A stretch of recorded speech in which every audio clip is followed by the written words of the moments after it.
Welcome, everybody. We're going to be looking at our Unit 4 content in this video, and the focus is on data visualization for natural language processing.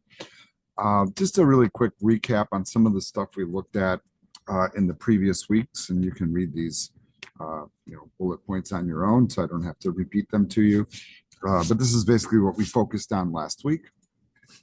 Our agenda for this video is to go through these topics.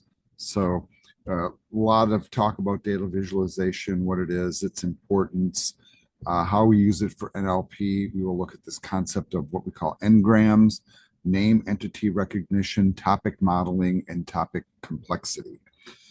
Some of these things I am going to kind of gloss over a little bit because I am in full realization that those of you that have taken the lead-in courses to this, like in our Intro to AI course, we've talked a lot about data visualization.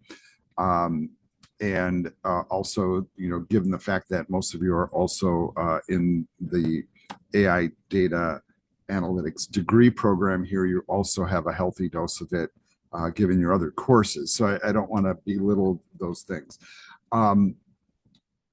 Basically the whole concept of a data visualization is to have a graphic visualization of data. And I'm just triggering this animation here so you can see it. This one's kind of cool because this is data being visualized over a timeline. And, it's animated and it's interesting to look at. And I'm not even sure what exactly they're analyzing here, like how much time people spend on certain activities. Apparently, Americans are very focused upon leisure. You can see like that, a lot of data focusing there. And I'm assuming the ones that are cut off here at the bottom are perhaps work or something like that. But, the whole point of that type of thing, it really is to take information and communicate it in a fashion that's more effective for us to absorb. Like when you look at a whole bunch of numbers, it does not really resonate with your brain necessarily, but when you see it represented as a graphic, it is sometimes much more impactful. And not to mention, it's more pleasing to the eye, right? To look at it and therefore make an analysis of the information and judgments upon it. So basically what we're doing is we're communicating data via images, and as they say here, a visual summary of the information makes it easier to identify past patterns, right? So if you think in like machine learning where we were doing clustering, right? Well, you can see that certain data points are together, right? And that makes it a lot easier to understand that they're similar just because you can see them. Whereas if you looked at it like in a spreadsheet, would it resonate the same way? And the answer is typically no, right? Absolutely not. So now we get into this why we do data visualization and some interesting data points here. In fact, it says the World Economic Forum says that the world produces 2.5 million trillion, so 2.5 times 10 to the 18th power bytes of data every day, right? Now, be mindful of the fact that this is a dated slide, so I would anticipate that data rate growth has exponentially tripled or quadrupled since that time. And that's speculative on my part, but we have looked at other information that indicated that I think we are doubling or tripling, something like that, the amount of data we're generating every year. And it's just insane when you think about it that way. Data visualization is really important for people who make decisions, right? So it allows them to basically look at the material and allows them to basically take things that really complex mathematics or situations that are summarized in a visual, and once again, much more impactful. And therefore you see patterns and it helps you make decisions. All right, so finding patterns is important in data. And data visualizations are also really helpful in the process of doing mundane data tasks, such as cleaning the data, right? Like if you have like a bunch of data and it's all clustered together and you got some data points that are way outside, weird outliers or whatever, It allows you to spot those quickly and examine them and go, is this even part of our data set, or is there some sort of an anomaly here? It allows you to understand how the data is really put together. The graphics, as bullet number 2 says here, reveal features that statistics and models might miss, right? Okay, outliers, local patterns, like little groups that are separate from the bigger groups of data, and different types of clusters. And ultimately, a good visualization tells a story, right? It highlights the information that's useful, and therefore can help drive things. All right, so just to talk about what an outlier is, like you notice here, we have a bunch of data points that are, really close to this trend line. And this is pretty typical. And this is like a regression, basically, right? So generally, the data points follow along that pathway with a little bit of variance. But here you have one that's like way out there. So that one might take a little bit of examining to figure out why it's there. They have an example here. It says a banking customer typically deposits no more than 500 a month in checks, suddenly makes 2 cash deposits of $5,000. And it's suspicious, right? I mean, right. And there are, data points like that people do look at to try to identify, for example, hey, is this person like laundering money or something like that? They never make any money. All of a sudden they have a huge amount of cash, or how about a sudden surge in order volume at an e-commerce company when you're not running any promos or discounts, or like running a sale on Black Friday, for example. Why is it happening? It makes you look at the information and try to figure out why. Clustering, of course, is when we have data points that are grouped together. And, this is a very simplistic example that looks very ideal. Like if only our clustering looked like this, right? But we do identify that data points are grouped, and they're probably grouped for a reason. So in a visualization, once again, super easy to spot. Look at it on a spreadsheet, maybe not so much, right? And it would be a lot more difficult to make that analysis. So that's one of the reasons why we do this. All right, so here it says to ask the right questions, right? When we look at a visualization and we see things that are weird, or we see things that are like, oh, wow, look at that. It allows you to ask deeper questions about it, and therefore, once again, make better decisions with that information. So as we say here, right, and I think I just said it, right? We see the patterns, we ask why it's happening, what's causing it, and then what can we do about it? And it is super helpful. All right, so here, this little table here says an effective data visualization should satisfy the following. It should be informative. It should be efficient, right? So it shouldn't have data in there, basically, that's not really part of it, right? It should look good, right? Pleasing colors, layouts, the information is clear, stuff is clearly labeled so you know what it is. And ideally, it would be interactive, right? So like if you play with the visualization and, like, let's say you hover over it or click on something, it might give you more information or allow you to explore some of the data points. And then in some cases, maybe the visualization could be predictive. For example, think about like a weather radar, right? Like we can watch a radar of where rain is happening right now, but there are a lot of radar tools that, based on weather forecasts, predict where it will rain in the future based on the current radar, right? And this is listed as optional, right? Because usually that takes advanced programming to do those kind of things. But it is something that we do see out there in the world. And here's a little group activity. I'm not going to complete this here during the session or during this recording, but I would implore you to follow that link and think about this, read it, and what are your thoughts on it? And I think that's really kind of a helpful thing to do. All right, here it says, we have seen why this is needed to help us understand data better. Now let's see some examples of how it's being used in a bunch of different applications. We go back to this visualization, the one that we started with, and it shows where people spend a majority of their time on a daily basis, right? And the animation, of course, is kind of an interesting one, because generally what happens is we're looking at people generally tend to work or go to school, or, something like some tangible activity, either for employment or necessity. And then, and I think this is an astounding chart that our leisure is a really large component, right? Like Americans are very highly driven by that. Um, and this data does come from 2014. So it is a little bit dated, frankly. I would be curious to see a visualization like this for today. Like, has it changed much? Are we more leisure driven, or are we working more now because things cost more? It would be a very interesting thing.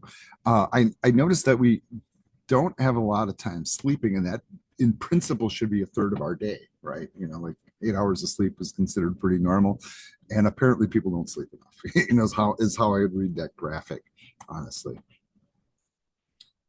Here's an example of carbon emissions for different countries. And basically the way that this one works is like how big that little dot is right there is indicative of how many carbon emissions we have. Now, notice, us here in the US, right? Of course, we are the most polluting, most energy consuming, country on the planet, which tells you a little bit something about our society. I also kind of tell people that there's reasons for that, reasons why certain countries have more carbon emissions, because real frankly, they have more industry, right? They have more factories, they have more data centers, right? And we know like data centers are a big one. And I don't think that that's very surprising. There are countries that are pretty advanced that are maybe perhaps a little bit more efficient, but I might argue that they're also maybe more economically deprived at the same time. So like more economics and a better standard of living also kind of matches up with carbon emissions. And you can make your own judgments about that. I'm not really trying to make any judgments here. Here's another link that you could follow. And I've seen this one before, and I don't know if link is still valid, but let's try it. Where they show a graphic basically of every satellite that orbits Earth. And this is not what I'm expecting to see here. So I'm trying to find the actual content here. It seems like very spammy. And okay, let's just ignore this link. If you Google that, though, there are websites that show you where all the satellites are out in space and show them circling. I think it's really, really bizarre to look at. And the graphic, if you do find it, they show like all these satellites out there. Another one that I think that's really astounding is there's a website out there that shows basically the tracking of all airplanes with transponders that are in the sky all at the same time and where they are, and you can zoom in on it. Like, it is pretty mind-blowing to look at, and the fact that you can even pull it up on the internet is just kind of a weird thing. Another thing that they have here is the Atlas of Sustainable Development. This is kind of an interesting data set as well. And you can tell I'm glossing over these because really what I want you guys to do is explore this stuff on your own. These are just some interesting ones that the authors at Intel kind of put together for us to look at. Now, notice the bullet points here, and I just want to kind of repeat what we've been talking about, right? Extracting information from text is difficult, right? Thank God we have AI now to help us with this, because it doesn't resonate in our brain the way that I think human brains are really designed to learn, which is, when we see something, we get it better than if we just read about it. Some people are really good at reading some information and making a picture in their brain of what that means. But when it comes to really complex data sets, that's almost impossible for the human brain to process. So putting it into a graphical format, especially when the data sets are large or complicated, we can extract a lot more meaning and information from those data sets. All right, moving on to the next slides here. All right, so there's a few different techniques that we use to process data and visualize it. And some of these are kind of low-level ones like histograms and bar charts, for example. And we've talked about these before, and I'm sure in your data analytics classes that you guys have looked at these. So I'm once again kind of glossing over the content here a little bit in the sake and interest of efficiency and time. All right, so analyzing text statistics, so there's an aspect of this where we analyze text analysis, and it's a qualitative process, right? Not quantitative, but qualitative, of extracting insights from unstructured text using various statistics, right? So the kind of things that you analyze here are like, how long is it? Is there a sentiment in here? Like, are you left leaning or right leaning? Are you, a football fan or a baseball fan? That kind of thing. There's name entity recognition. So it's like, oh, this person's talking about this historical figure or this actor or this musician. How many times does a word appear in the document? So like if like over and over again, it's like natural language processing, NLP, AI, machine learning, right? It looks at those things. And those words also are basically important, right? How often words appear and certain types of words like the or with, that kind of stuff. That seems less important, obviously, even though they appear a lot. We also can create word vectors, as we were talking about in the previous units, and topic modeling, where we start to identify what is being talked about here. What is the point, right? So with text statistics, we have a few different visualizations that we can use, but we could look, for example, as how often a word appears. Are the sentences really short? Are the sentences really long? Are they complex? Is the person using like common words? Are they short, like, conversational words, or are they like scientifically complex words? So typically histograms are used and this is bar charts for these purposes, right? So you can take a word and do a histogram or a bar chart and kind of figure out what appears more. The other aspect of this, word frequency analysis, we look at how many times words occur in a document. It's a pretty simple little measure, right? And we kind of take it for granted. And in some ways, you can do this with like a word processor, right? Like you can drop a document into Word and then search for, a word, do a Control F, for example, and maybe one of my documents that's like a study guide for this unit, if you Control F the word visualization, for example, it might appear like 100 times in the document. You know, that frequency is important. And once again, histograms work really well for kind of representing that. It can also be used to kind of figure out the length of a sentence and analyzing that. Are the sentences short? Are they really long? Or a mixture of both? And I think like good writing has a mixture, because sometimes you have to have a long sentence, and sometimes you can say things very succinctly, and then therefore you can kind of average it and figure out what the average sentence length is, if that's a concern. Here's an example of a histogram that shows the frequency of certain things happening, and it's basically a bar chart. Bar charts can be vertical or horizontal. They can be color coded. They can be stacked bar charts. I think that you guys have seen a bunch of those things. And basically, like the taller or longer the bar is, the more frequency there is. Here's an example of a bar chart where not only are we analyzing certain aspects, but we're also like pulling in a second dimension here. So we're analyzing several data points in the same bar chart on the same metric. These are things that we've seen before.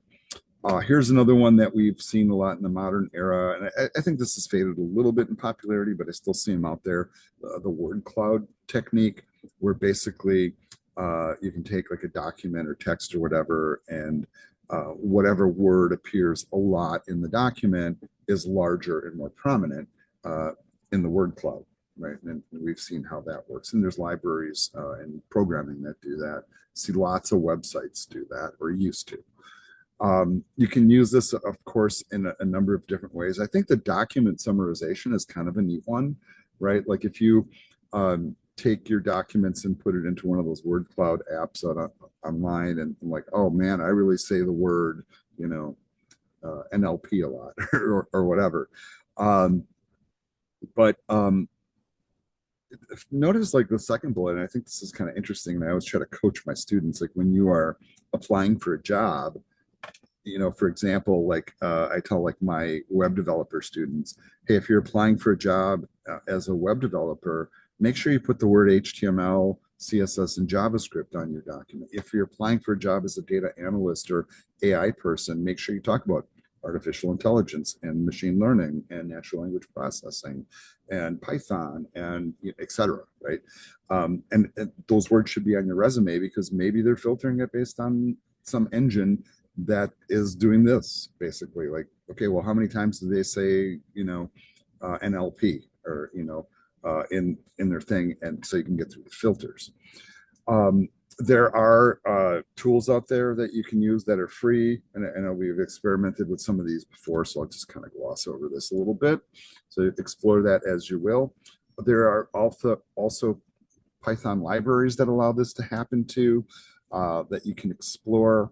You can see which libraries they're mentioning here. So if you want to go out there and experiment with those, that's on you. But I think this is kind of a cool little thing to do. They have an example here of like using these libraries, and then kind of walk you through the whole process step by step with the Python code. You can see how they kind of keep ramping it up. And of course, I think we've played with some of these settings before, so that it's not like a completely new thing. But basically, you do your imports, you bring the text in. You know, this is a very short piece of text, obviously. Then you set the settings for the word cloud, all the parameters, and then you can plot it. And then ultimately, it comes out looking like this. Now, this is a very simplistic example because there's not a lot of text, but you could imagine if you took like an entire book or a multi-page document and dropped it in here, like how that would look and what kind of an effect it would have. I think it would be interesting though, like if you took your resume, right, and put it through a word cloud and see what's highlighted in there. Hopefully good stuff, right? Here's another activity that you can try, right? So there is this place here out on the internet, the monkeylearn.com site, where they have a word cloud where you can just drop stuff in and it just does it right in the browser, and it's kind of fun to play with, actually. So here's some sample text snippets, and what I would have you guys do, right? And once again, I'm not demonstrating this in the video. Let's go to this website, drop in these snippet of text, and then look at the results, and then have a conversation about it. You know, obviously we're not in groups here because we're not holding class this week, which is why I'm recording this video like this. But just to be able to kind of make an analysis and have a conversation about it and put some thought into it. Right. Our next topic is talking about n-grams.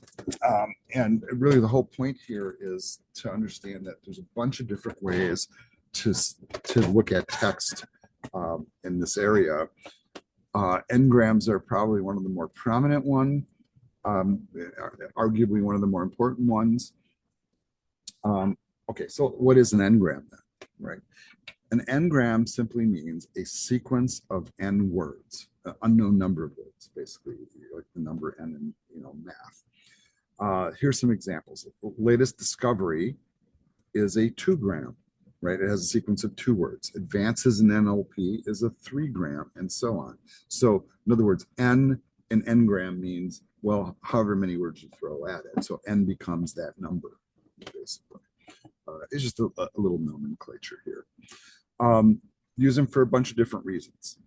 Auto completion of sentences, and I'll tell you what, I really dig that feature. Like when I'm typing an email in Gmail, right? It's like I use certain phrases so much. Like, for example, like if you email me for help, or if I'm concerned about your progress or something, I'll send you an email. I'll say, hey, if you have any questions or need help, please email me. We can do a one-on-one Zoom. And I say it so much in my emails that Google has learned that. And as soon as I start typing, it starts filling it in, right? And you know what? I'm all for it. It saves me a bunch of time. I hit my tab key and accept it, right? And so I feel that this is really cool. I also like it when I'm, for example, once again, composing an email and I put somebody in the to field, and then I get into the document to start typing and it says, "Hi, Joe," it's already in there, and I just roll with it. We use these for a lot of different reasons. Ngrams can be used to correct spelling, right? Or to keep you better, yet from making a mistake. And they give an example here, like you type drink coffee, and a good ngram tool will recognize that it's misspelled and just fix it, right? Or like another real common one, and I see this in Microsoft Word and a few other tools, where you type, like a lot of people when they type, let's say the word achieve, they put the I and the E in the wrong order. I'm guilty of it all the time, and sometimes it's because I'm typing so fast, and then I'm typing it, and I don't even have to go back and right click and fix it. It's already fixed it for me, right? And it kind of highlights it a little bit and says, "Hey, look, you messed this up. I fixed it for you. Thank you." Right? And we love these tools, right? Because it all accelerates workflow. Now there is some stuff online that is really, really cool, and this link should work here, so I'm going to bring it up, and you can see I had it up before. But Google has this Ngram tool out here that shows some of the features that we're looking at visualization wise. And notice up at the top there, they put a search in for Albert Einstein, Sherlock Holmes, and Frankenstein. And you can have date range, choose your language, and then it starts to provide data points. And notice how like interactive this is. Like you can hit any data point and it tells you what the values are at that point in time, right? So I think this is really kind of a neat tool, and thank you, Google, for putting it out there. And what they're asking you to do here, and this is, by the way, part of our extra credit assignment in this unit. So like, I want you to go there and do some analysis and respond to it. So I'm not going to spend too much time talking about it, but just want to show you that it's really easy to access and kind of work with. Okay, so viewing ngrams, and it says the natural language toolkit can be used to handle these pretty efficiently. So we can, and this is not a very good looking slide here, I apologize. But basically we can look at doing some of this kind of with the combination of pandas and the NLTK libraries. I do want to give you guys a heads up as you're listening to these videos. I have been experimenting, because I know some people have been struggling with getting the right Python libraries to work with your version of Python. And I'm enlisting the help of AI to kind of try to rewrite some of those lab files so that they work with the more current versions of Python. So we'll see how that goes. Right now, in the background here, I have a couple of AI engines working on that for me. Thank you. So when I do get results, and I will test them, and I will share the stuff that I get. There's also, what we call bigrams, and notice like where we're taking collections of words, and these are, think of it from a Python standpoint, tuples, right? Because they're inside parentheses, and looking at kind of metrics that go with those. So bigrams, basically, it says here, words are a variable that holds a piece of text. It's hard to find them, and it takes two arguments to extract ngrams from the value of n. So for instance, bigrams, n is 2, and for trigrams, it's 3. And what we're looking for here is basically the number of words. Now, can you imagine if the number n is like 10,000? Like how much that changes things, and how much more difficult that is to process. Here's an example of trigrams. So like, spots where we see these collections of words together. And I don't know if like you guys are catching like the vibe on this here, but like, when people start to put sentences together, they often combine certain words to get like together. So for example, often we talk about a winner and a loser in the same sentence. Like this person was a winner and that person was a loser, right? And see, now we start to see these in combinations, and then that in and of itself, even those three words put together, kind of have meaning. And as you expand that, the meaning grows. And this is one of the fundamentals, folks, of like building these technologies. you can also take like the bigrams or the trigrams and start to plot them. So like if you have like recurring themes in your text and how often it occurs, and here they have like a simple little chart. It really is irrelevant what the words are, but the importance of them being combined and being repeated indicates that it's a primary topic, right? That it's important in the document. Um, and and I do want you to notice that we do have a data file in our unit folder. And let me just see if I can just pull that up really quickly. This tweets thing. So if you wanted to look at that, and kind of the point of this really is that there are certain analysis that we can do, like let's say on social media, um, combined to kind of like, for example, get sentiment analysis, or like if somebody is saying, winner, loser, hater, or whatever, drop in whatever words you want. And there's a repeated pattern of it. We can kind of find the commonalities between a lot of the content that we see out there. Another way to do this is a technique called named entity recognition. So basically, this is a way to extract information, and entities that are present in the text are classified into predefined entity types. And here they're kind of pointing out, like, for example, is it a person? Is it a place? Is it an organization? Is it an object? And then as we look here, right, you can notice here that that we're taking certain words and we're identifying them as certain types of things. So the US is a country, right? So is China, right? So is the US. This is a number. So this is a numeric value or a cardinal value, right? The word second implies a number too. So that's also a numeric value, but it's ordinal, right? Meaning that it's not first, it's second, right? It's kind of classifying rather than specifically numerically applying value. Here we have, a couple of little phrases here, and these are leading towards a company. As apparently Sunway, whatever this is an organization of some sort. And so named entity recognition looks for key things in documents like this, like, the name of a country, right? And it goes, I recognize that. That's the name of a country, and labels it basically. You can, of course, do this via code, and there's a library called the Spacey library, and you can pull in the very specific tool Displacey to kind of do a little bit of this to organize things into those categories using code. When this builds, it basically will take your document and the little categorizations or classifications that it does, and it creates what we call a dependency tree, which is a little bit easier to see.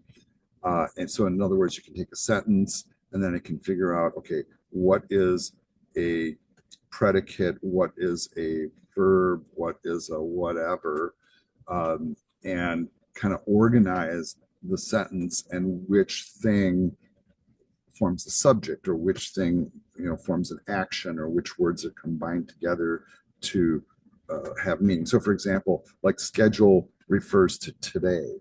Those are paired together. It makes sense. And the issue, for example, hearing on issue, and you're kind of combining words together but grouping them, and this tool helps you to do this.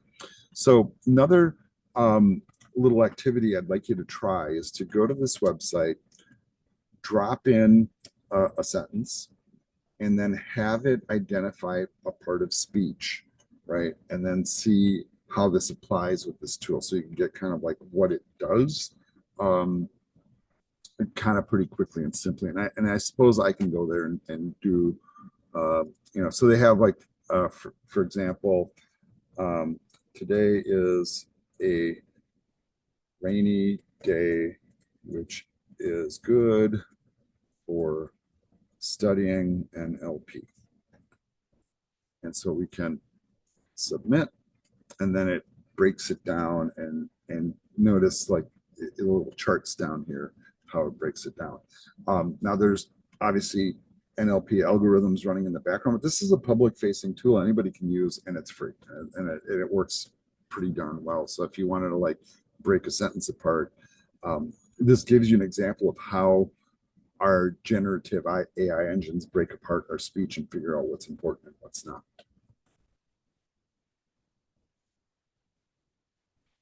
All right, let's look at some other techniques here. And this is basically to simplify the analysis of text data. And we'll look at topic modeling and topic complexity. So with topic modeling, excuse me, this is basically an unsupervised learning technique. And the point is to get the main topics that occur in not one document, but a collection of documents. So if I have a full folder full of documents and they're all kind of about the same topic, perhaps, we can extract the main topics from the collection. And LTK, once again, can be used to do the modeling, which is helpful. And so this is kind of an interesting tool. And it says here basically that topics can be defined as a repeating pattern of co-occurring terms in a corpus, right? And we learned about what that word means. So a good topic model should result in, for example, health, doctor, patient, hospital, right?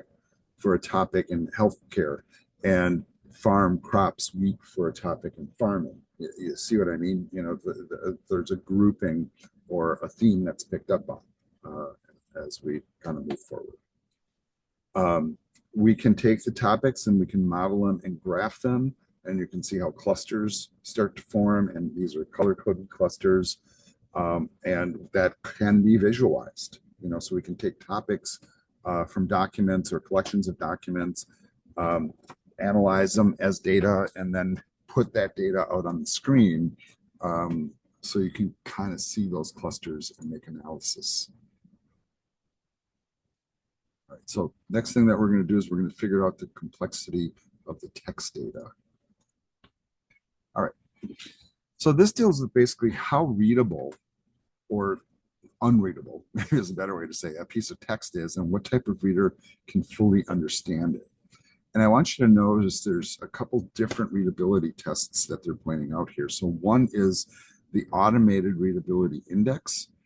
And basically the output is an approximation of the US grade level needed to comprehend the text, right? Okay, so like for example, when you go to newspaper websites, they make a conscious effort to write articles in a format. And I think the target audience is usually like a sixth grade reader. And I don't, it depends maybe on the publication a little bit, but most newspapers tend to target that reading level because they realize that a lot of people don't go beyond that, right? And they don't want to lose the audience, so they want to like appeal to the most common audience. And there's a calculation that there's actually a formula for doing that. So they take the this number, multiply it by the number of characters divided by words times the words, and you know, et cetera.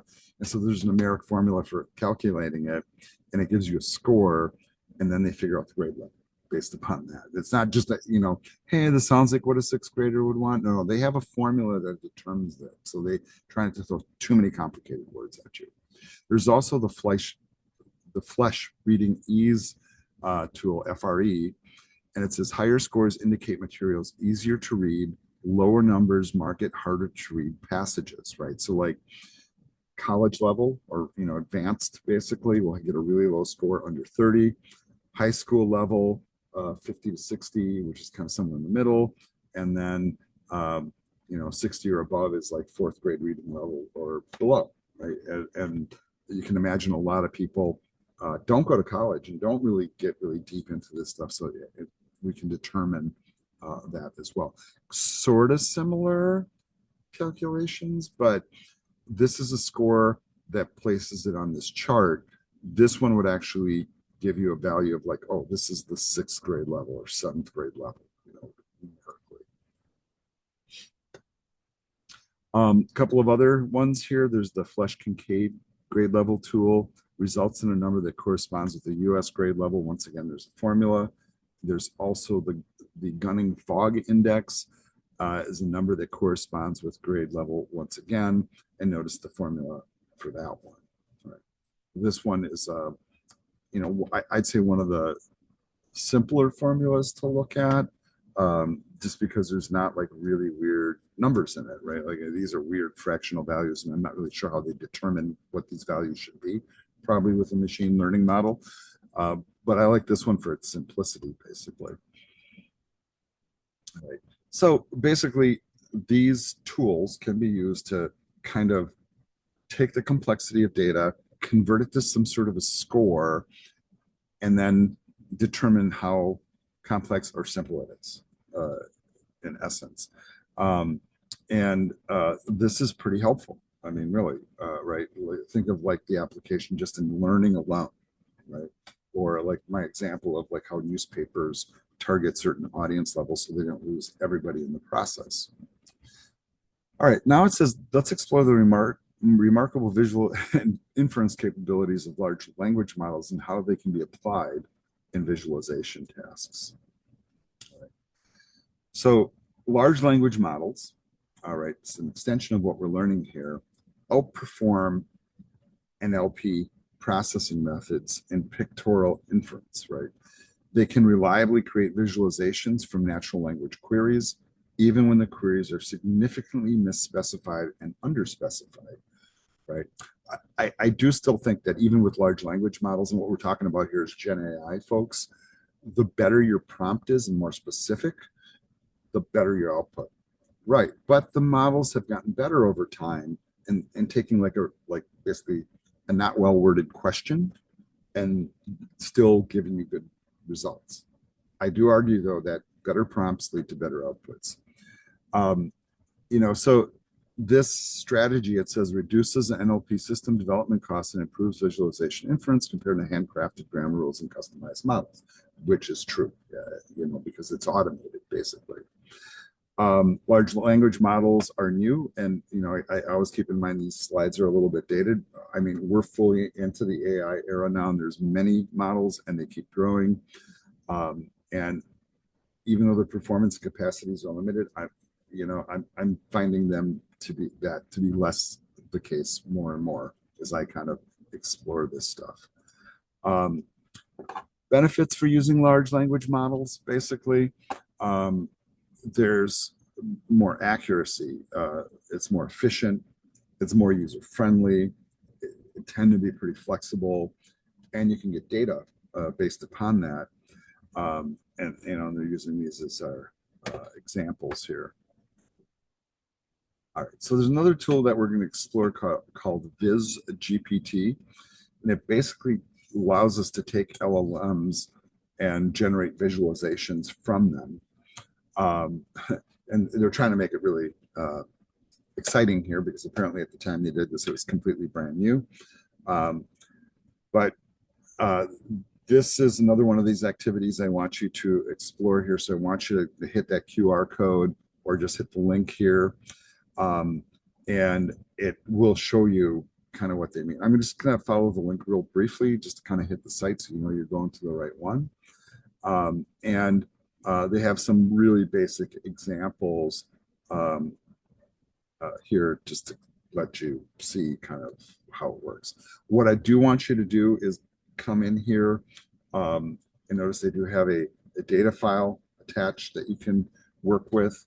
And then you can look at kind of what that means. And if you look at this chart, right, and this is just an example, mind you, the parental level of education, and they show like associate's degree, bachelor's, high school, master's, some college, some high school.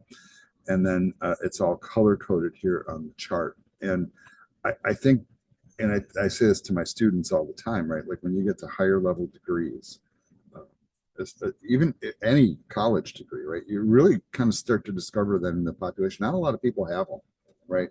It's more maybe than it was in the past. But even using myself as an example, I was the first one in my entire extended family, and I have a lot of like uncles, cousins, brothers, sisters, all that kind of stuff, to complete a college degree, out of like a group of like 50 or 60 people. Others did eventually do the same, but when I look at that whole group of people, it was maybe 10%.